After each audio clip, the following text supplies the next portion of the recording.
Laptop কেনার ক্ষেত্রে আপনি যদি বেস্ট ভ্যালু ফর মানি পেতে চান তাহলে আপনার যে জিনিসগুলো প্রয়োজন সেইগুলোর দিকে সবচেয়ে বেশি নজর দিন।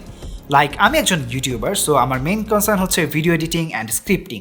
সো আমি কখনোই গেমারদের মতো করে চিন্তা করবো না যে আমারটায় জিপিইউ লাগবে কিনা। And as a content creator YouTuber আমি সবচেয়ে বেশি ভিডিও এডিট করি, অ্যান্ড সেই জন্য আমি গত 40 দিনেরও বেশি সময় ধরে এই ম্যাকবুক এয়ার M1 ল্যাপটপটা ব্যবহার করে আসছি। সো আমার কাছে মনে হয়েছে এই ল্যাপটপটা যারা কন্টেন্ট ক্রিয়েটর আছেন, ভিডিও এডিট করতে চান, তাদের জন্য মাইন্ড ব্লোয়িং একটা ল্যাপটপ। সো আজকের ভিডিওতে আমি কথা বলবো ম্যাকবুক এয়ার M1 এর সাথে আমার পারফরমেন্স কেমন ছিল সেটা নিয়ে। এই জন্য বরাবরের মতো আমি রিয়াদ থাকবো আপনাদের সাথে পুরো ভিডিও জুড়ে। সো প্রথমত এই ল্যাপটপের যে জিনিসটা আমার কাছে সবচেয়ে বেশি ভালো লেগেছে সেটা হচ্ছে এটার প্রাইসিং। বর্তমানে বাংলাদেশে 90 থেকে 95 হাজারের মধ্যে এর বেস ভ্যারিয়েন্টটা পাওয়া যায় যদি আপনি অফিসিয়ালি কিনতে চান। আবার যদি আপনি কিছু ওয়েবসাইট ইউজ করেন লাইক ধামাকা শপিং অর ইভ্যালি, অথবা যারা ইভ্যালি থেকে কিনে সেল করছে তাদের কাছ থেকে কিনলে আপনি এটা 80 to 85 এর মধ্যে পেয়ে যাবেন। আমি ল্যাপটপটা কিনেছি মূলত ধামাকা শপিং থেকে, 15 দিন পরে ডেলিভারি পেয়েছিলাম এবং এটার প্রাইস পড়েছিল 82,000 টাকা। অ্যান্ড আমার কাছে মনে হয় এই প্রাইস রেঞ্জে এটা জাস্ট ওয়াও কাইন্ড অফ একটা ল্যাপটপ। এই ল্যাপটপটা হচ্ছে 13 ইঞ্চের, যেটা পুরোপুরি অ্যালুমিনিয়ামের তৈরি, এবং অ্যালুমিনিয়ামের তৈরি হয় এটা শুধুমাত্র কম্প্যাক্ট অ্যান্ড স্টার্ডি না, বরাবরের মতো এটা প্রচুর পরিমাণে হালকাও বটে। আপনি একদম ভাবতেই পারবেন না এটার সামনের দিকটা ইভেন আইফোন 7-এর মতো একটা স্লিম ফোনের চাইতেও অনেক বেশি স্লিম। অন্যান্য ম্যাকবুকের মতো এটার মধ্যেও খুব সুন্দর একটা মিনিমাল ভাইব রয়েছে। লাইক এখানে ট্র্যাকপ্যাডটা খুব বড় অ্যান্ড ফ্ল্যাট, যেখানে খুব সুন্দর রিয়েলিস্টিক একটা হেপটিক ফিডব্যাক পেয়েছে।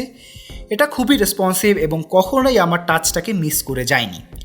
ইভেন এখানে ব্যবহার করা কিবোর্ডটাও আমার ব্যবহার করা যে কোনো ল্যাপটপের চাইতে বেস্ট এক্সপিরিয়েন্স পেয়েছি এখানে কিবোর্ডগুলো খুবই ওয়াইড স্প্রেড করা, কি ক্যাপসগুলো অনেক বড় বড় সাইজের, অ্যান্ড ক্লিক করার সাথে সাথে খুব সুদিং একটা ক্লিকি ফিডব্যাক এটাতে আমি পেয়েছি।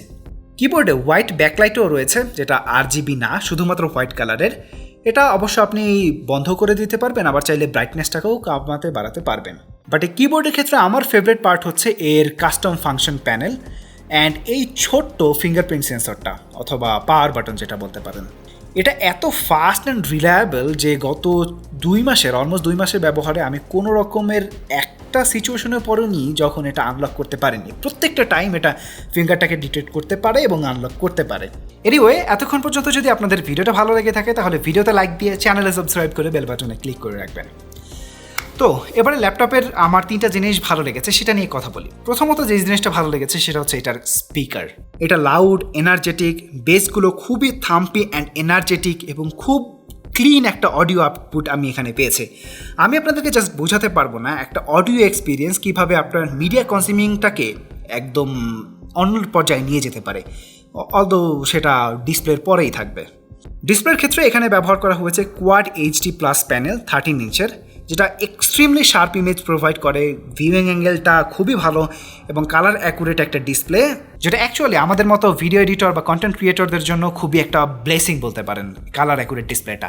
পাশাপাশি এটার ব্রাইটনেসও খুব ভালো, আপনি ডে লাইটে চাইলেই ইউজ করতে পারবেন, গাড়িতে বসে বা কফি শপে বসে এটা ইউজ করতে পারবেন, বিকজ এটা 400 নিটস পর্যন্ত ব্রাইট হতে পারে। অ্যান্ড ল্যাপটপটা ইউজ করার সময় একটা জিনিস খেয়াল করবেন যে এটা অন অফ করতে কোনো সময়ই লাগে না, জাস্ট আপনি ওপেন করবেন, ইউজ করতে থাকবেন, আবার কাজ শেষে সেটা বন্ধ করে রাখবেন, এটা জাস্ট এরকমই কাজ করে।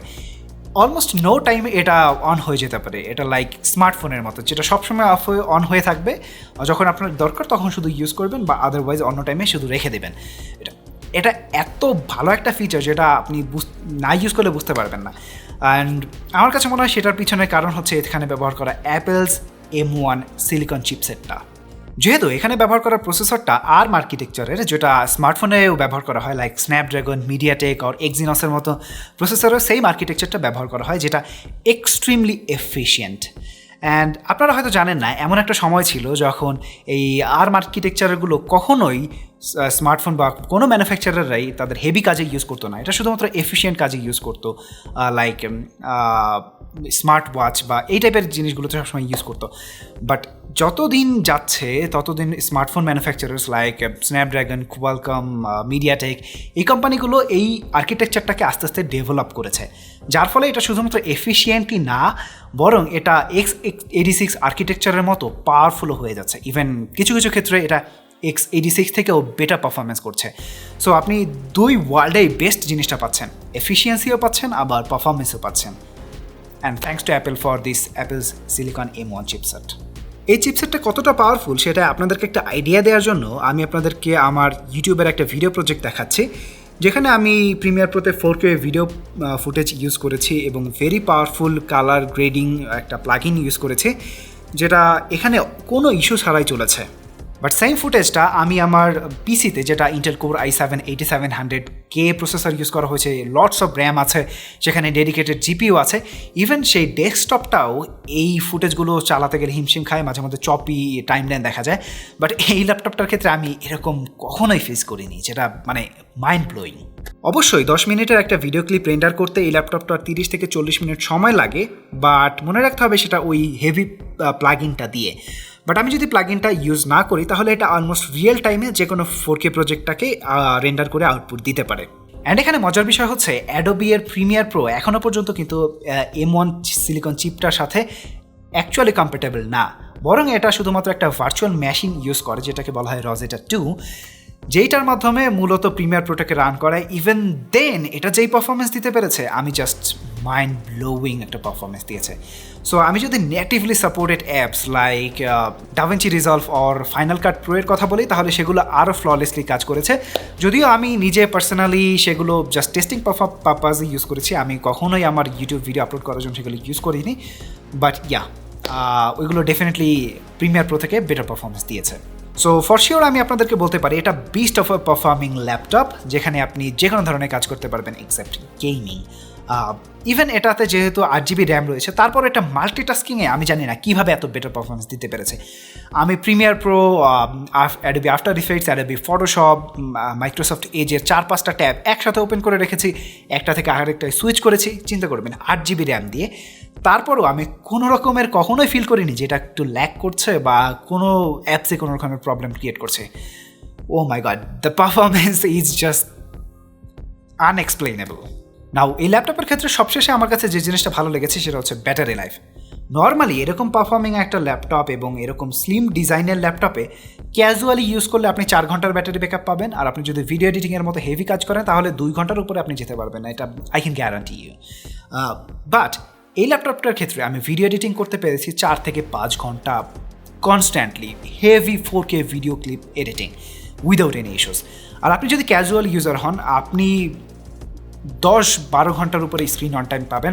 আর সত্যি কথা বলতে এটার ব্যাটারি লাইফ নিয়ে আপনি জীবনেও মাথা ঘামাবেন না। আপনার কখনোই মনে হবে না যে এটাতে ব্যাটারিতে চার্জ নেই কেন, এটা নেই কেন, সেটা নেই কেন। আপনি ঘুরতে যেতে পারবেন, যেখানে খুশি যেতে পারবেন, and battery life is no concern. So এত ভালো ভালো কথাও যখন বলে ফেললাম, তাহলে কি এটা পারফেক্ট ল্যাপটপ?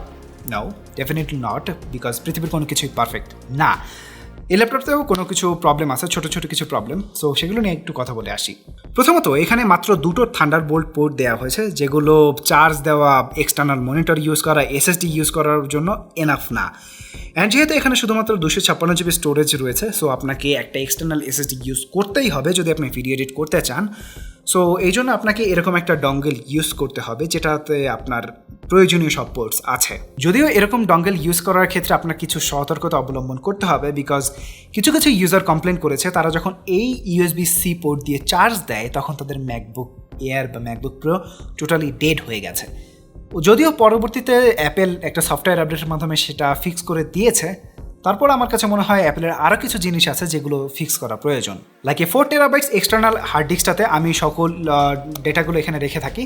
অ্যান্ড নর্মালি এটা উইন্ডোজ ল্যাপটপ বা উইন্ডোজ কম্পিউটারে খুব ভালোভাবে কাজ করে, বাট যখন আমি এটা ম্যাকবুক এয়ারে ইউজ করতে চেয়েছি তখন আমি কিছু কিছু ফাইল এখানে খুঁজে পাচ্ছিলাম না। একটু ডিপে গেলেই দেখা যাচ্ছে বড় সাইজের ফাইলগুলো এখানে খুঁজে পাওয়া যায় না, যেগুলো নর্মালি 30 GB উপরে হয়।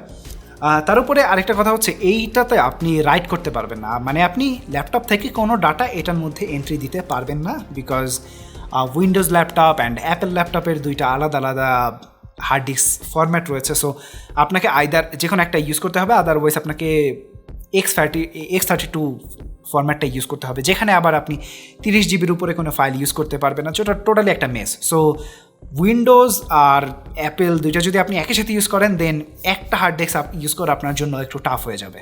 এছাড়া আরও কিছু প্রবলেম আছে, যেমন ব্লুটুথ ডিভাইস কানেক্ট করলে এটা ওয়াইফাইয়ের সাথে ইন্টারফেয়ার করে। মানে আমি যদি আমার এই মাউসটাকে কানেক্ট করি তাহলে দেখা যায় এটা ওয়াইফাই মাঝে মধ্যে টোটালি অফ হয়ে যায়।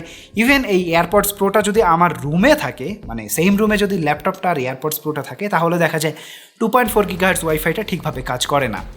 যদিও পরবর্তীতে একটা সফটওয়্যার আপডেট এসেছে, এখন আর আমি সেই সমস্যাটা ফেস করছি না, যদিও এর আগেই আমি ওয়াইফাই 6-এ আপগ্রেড করে ফেলেছি।